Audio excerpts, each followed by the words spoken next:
So now that I put you on the spot, now why don't you propose your first 1 or 2 questions? Fair? Fair? Okay.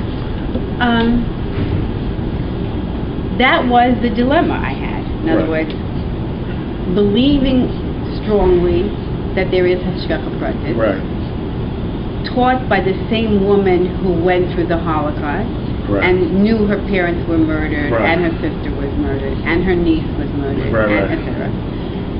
That person believing that, and I coming to believe the same thing.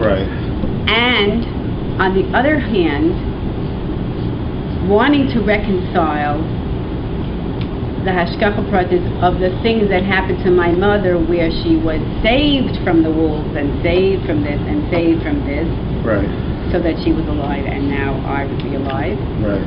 How would that, how can that be reconciled? So I had the problem of Hashgacha Pratis, the belief of Hashgacha Pratis would intensify the problem of a knowing, all-present God allowing, or in fact not even allowing, instigating, guiding, commanding, this to happen. So I was happy to say that happy to see that in certain aspects I could perhaps reconcile it by saying, there are times when that guiding force of God, the divine, absents himself from the world by not being here in presence, so that some events do unfold by people choosing to be evil, you might say. Hey, let me ask you, stepping back, would you say it's relatively profound that God, as soon as God created the universe, would you say that's pretty profound? That God created the universe? Yes. Yes. Okay. Would you say it's pretty profound that God, if God exists, created life as we know it? Yes. Would you say it's pretty profound that God, if the God exists, created your parents, allowed the creation to occur? Okay. In Haggadah Dayenu, right? Dana. These are pretty profound unfoldings, right? Do we then have to say that God guided your late mother tying her shoelaces? Do we have to go to that point? Must we go to that point? Or might we say we don't have to go to that point? I accept the proposition that we don't have to go to that point. Right, we don't have to go to that point. We don't have to go to that point. Right. Even though your teacher told you we go to that point. Is that true? Yes. Right. And that's my point. Yes. That's my point. We don't necessarily have to go to that point. That God, if God exists, directed your late mother to go to tie your shoelaces. Yes. If one wants to go there, But that having been said, you don't have to. Right. If you are time and time again given food, like the miners in that mining accident, you must, to some extent, say it's not just happening because the heavens opened up and it does it on its own. Okay. You see what I'm saying? The miners understood after a while, knew that they had been found after a length of time, and they were being given food by people who were still trying to take them out of there. Okay.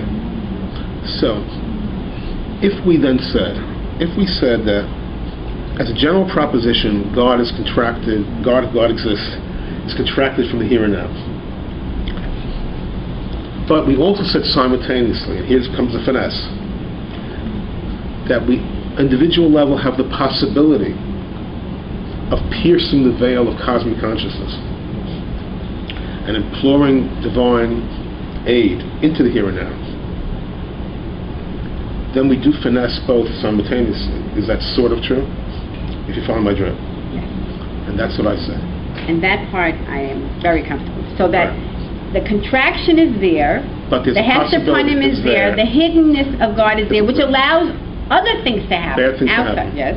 But the possibility exists that I can ask I can ask for and pierce the veil of cosmic consciousness. Right.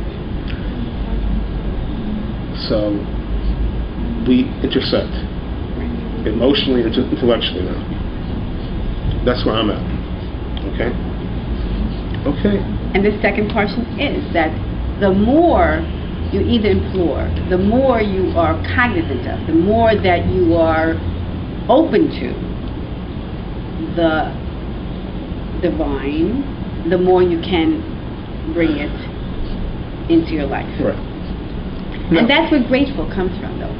In other words, you need to have something that you feel is coming to you, maybe non-deserving, you might say, not earned, but as a grace that makes you grateful for the good that you have. Okay. And maybe the bad that you have. Okay. maybe on the grateful subject, maybe we can be grateful that there is a universe. Maybe we can be grateful there is life at all. Maybe we're grateful that we had the opportunity to be born. Maybe we can be grateful that we have the opportunity to love and to laugh. Okay? Maybe, for sure. And maybe be grateful that we're in a life, even if it's not so perfect, that we're rocking and rolling in this life. I'm not sure about that. Think about it. Let's talk about that. Let's talk about that. Okay. Let's go back to your discussion, if we may, of before. You know, when you're in the vortex of problems, you say, I don't want problems. But stepping back, when you see the possibilities unfolding, notwithstanding the problems, do you not have a different possible perspective? Right, absolutely. So we have to relax a little bit. You know, it's easy to, you know, the corpse in the pine box has no problems. That entity has no problems. The 20-year-old looking for a husband or whatever, she has problems. She has problems. She thinks she has problems. She thinks she has problems. And she does have problems. But overall, which does she rather be?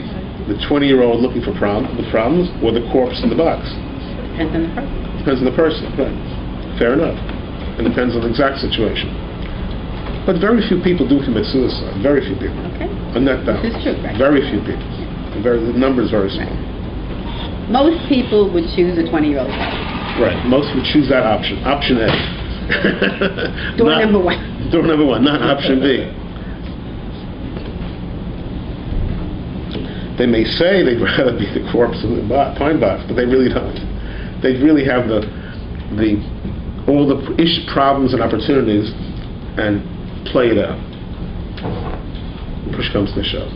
I once heard a psychologist speak who was in charge of a group of people who had chronic debilitating diseases. And he said that the majority of people in that group, now they could have been a separate group because they were coming to him anyway, so they were selected. That's true.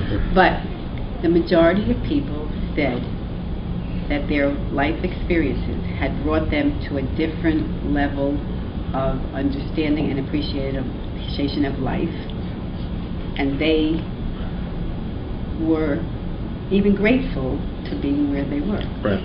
Well, it's general realm of v'chayim, choose life, with all its myriad of plus and minuses. I have a 18-year-old son, Solomon, you know, and we use him as a sounding board. I used him as a sounding board when I was writing Summa too. And if I asked Solomon, you know, what do you think of tragedy?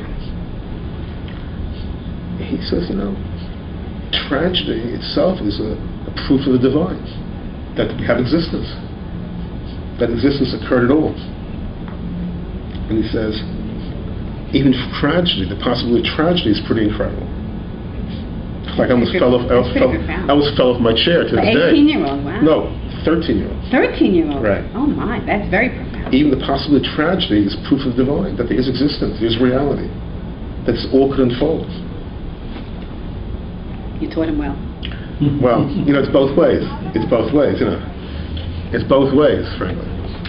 So, now, of course, you don't want to be the vortex of tragedy. None of us do.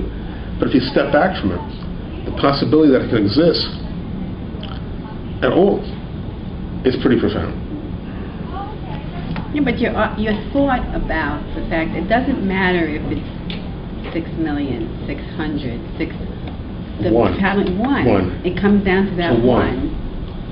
Does it necessarily have to be that way? Is difficult for a compassionate human. If I feel that, there's no question that the divine should feel that. And why would he not choose otherwise? But, we have this thing that, maybe Voltaire said, this is the best of all possible worlds. Is it true, is it a given, that this is the only way, the best possible way? The only way. The only way. So I deal with it in book 2. Okay, so I deal with book 2, and how I deal with it in book 2, of course, the whole book, right? But I propose, originally there was 0. And divine force divides 0 into pluses and minuses, good and evil. But that was the only possibility. You could not just divide 0 into good or just pluses. There had to be, only to divide 0, you had to divide pluses and minuses. That's the only way, according to the hypothesis, that we can have anything at all.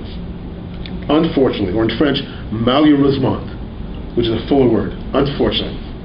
That was the only way to divide the void and to get rocking and rolling with the universe, with the cosmos, even for God. And I look at it backwards because I can understand that. I don't like it, but I can understand it. Exactly. Right. None of us like it. Right. We can, on some level, deal with it. And that is comforting.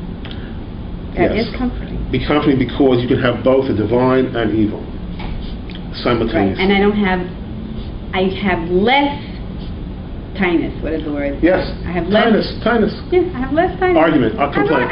You complain to him. I can deal with that. Because this is the way it's got to happen. It was the only way it could be. The only way it could be. If you want the good, then you have to have the evil. Malheureusement. Unfortunately. Right. Unfortunately. But this is it. This is even for the infinitely powerful God of Israel. That's the best that was possible. Because you cannot go from nothing to only good, unfortunately.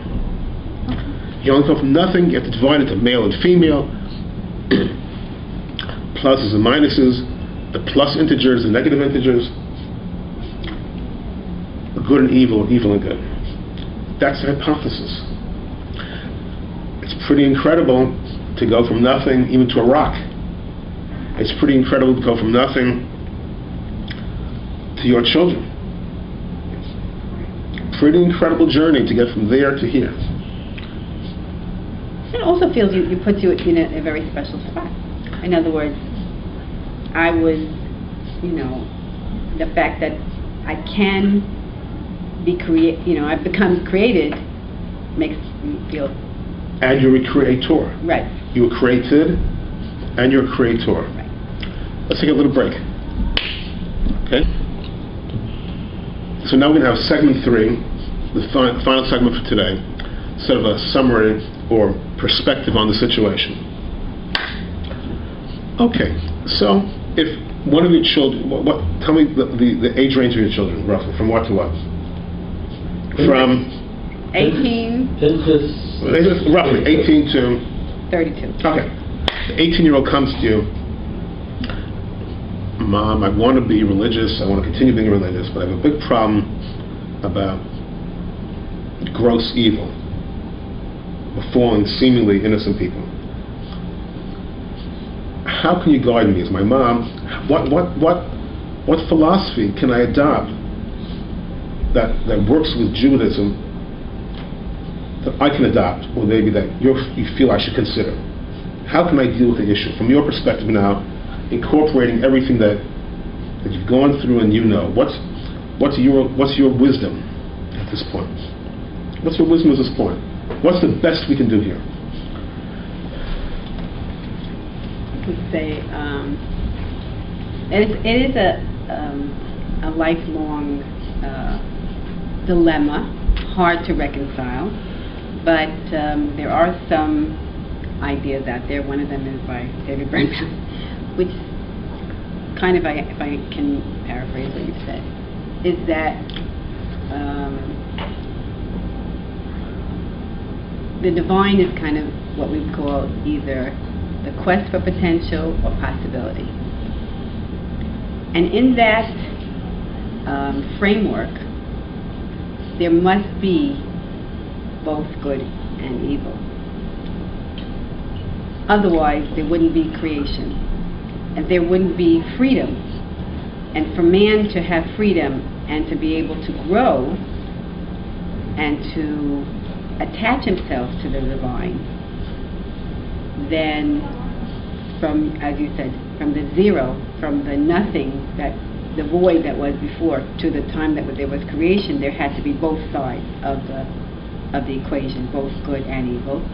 And that's why evil exists, which, if you want to bring it to the nth degree, means that you, my child, have the possibility now to try to work on your potential and bring more of the good to the world, so that there will be less possibility for evil. I think we're going to conclude on that point.